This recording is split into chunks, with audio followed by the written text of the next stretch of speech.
Rich Tyson here.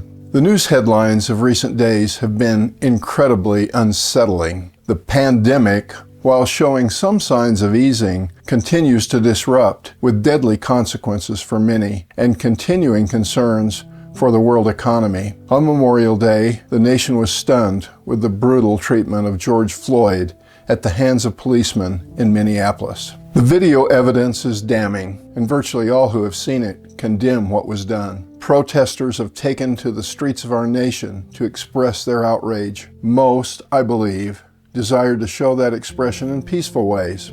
However, there were others who used the George Floyd tragedy as a catalyst for rioting, looting, and destruction of property. They literally brought anarchy to our doorsteps. One American business that directly felt the impact of the violence was Target. Their store in Minneapolis was ransacked by looters. While Target was not the only company experiencing this, the response of their CEO is well worth noting. I think it's safe to assume that the first reaction to the destruction of our livelihoods would be anger and even a desire for retribution. Although Target CEO Brian Cornell did not express this in any way, he surely is not exempt from these very human feelings. Instead of following these normal emotions, however, he did something very different.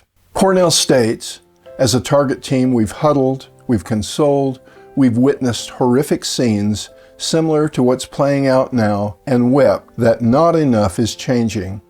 And as a team, we've vowed to face pain with a purpose." Rather than focus on the punishment of looters, Cornell and his executive team have sent first aid supplies to areas affected by the riots, and when it is safe to do so, they will rebuild their looted stores and reopen. Author Daniel Goleman has written much about what he calls emotional intelligence. The dictionary defines this as the capacity to be aware of, control, and express one's emotions, and to handle interpersonal relationships judiciously and empathetically. Goleman has identified 5 key elements to emotional intelligence: self-awareness, self-regulation, motivation, empathy, and social skills. Brian Cornell's response to the George Floyd incident and its impact on Target is the epitome of emotional intelligence. He and his team are undoubtedly aware of the negative impact wrought upon them by the rioters. Nevertheless, they self-regulated. They followed the old rule of counting to 10 before reacting, and then listened to their better angels. They were then motivated by the greater good of their communities, and they have reached out with caring and kindness. One of my favorite poems is If by Rudyard Kipling. A few lines are worth sharing here. If you can keep your head when all about you are losing theirs and blaming it on you, if you can trust yourself when all men doubt you, but make allowance for their doubting too, if you can wait and not be tired by waiting, or being lied about, don't deal in lies, or being hated, don't give way to hating, and yet don't look too good, nor talk too wise.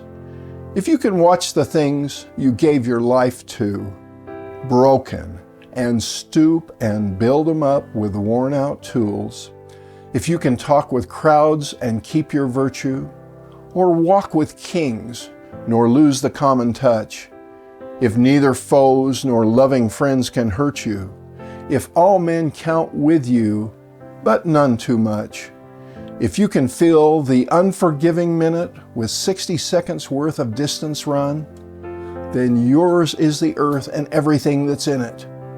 And, which is more, you'll be a man, my son.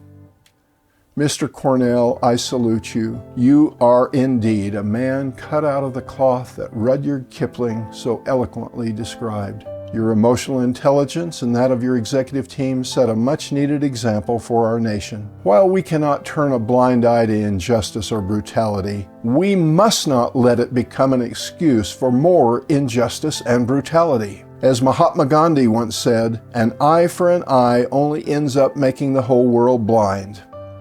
We must face our problems in the world, in our country, and in our businesses with both eyes wide open and with emotional intelligence. We must not gloss over our issues. Full awareness is essential, but we must also self-regulate.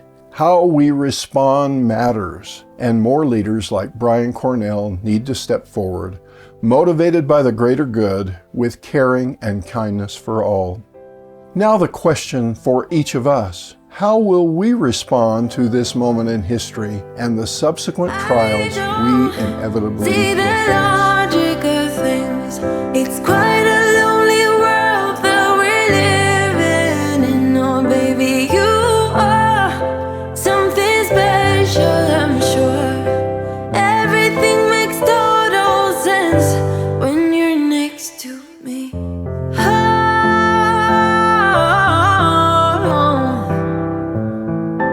Everything makes total sense. Thank you for viewing today and listening to my words. If you have comments, please make them. And as always, we would love to have you subscribe. The very best to you today and always.